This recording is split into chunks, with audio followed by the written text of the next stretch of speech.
সন্তান বাবাকে আসসালামু আলাইকুম বলে, ওয়াইফ হাজব্যান্ডকে আসসালামু আলাইকুম বলে। এই নাটকটার মধ্যে কিন্তু এই জিনিসটা আবার এস্টাবলিশড হয়েছে। Thank you Khairul Bashar.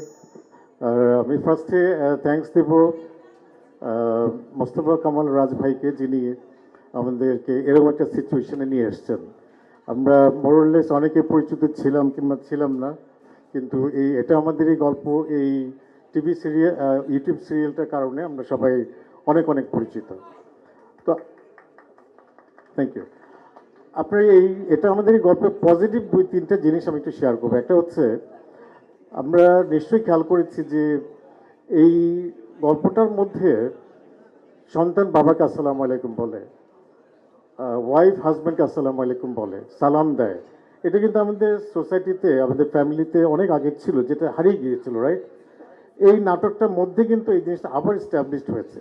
Trust me, আমি অনেক ফ্যামিলিকে দেখেছি যারা কিনা আগে এই স্যালুট প্র্যাকটিসটা ছিল না, কিন্তু এখন এই টিভি সিরিয়ালটা পরে স্যালুট প্র্যাকটিস হয়েছে। This is a very very positive sign to our society.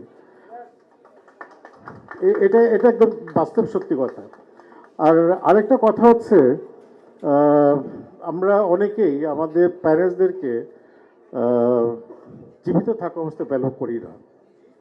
Please please let us try to respect our parents. যেমন আমরা এখানে দেখেছি যে বাবা মারা যাওয়ার আগে সন্তানের ক্যারেক্টার একরকম, বাট বাবা মরে যাওয়ার পরে তার মধ্যে কি বুক ফাটা কান্না।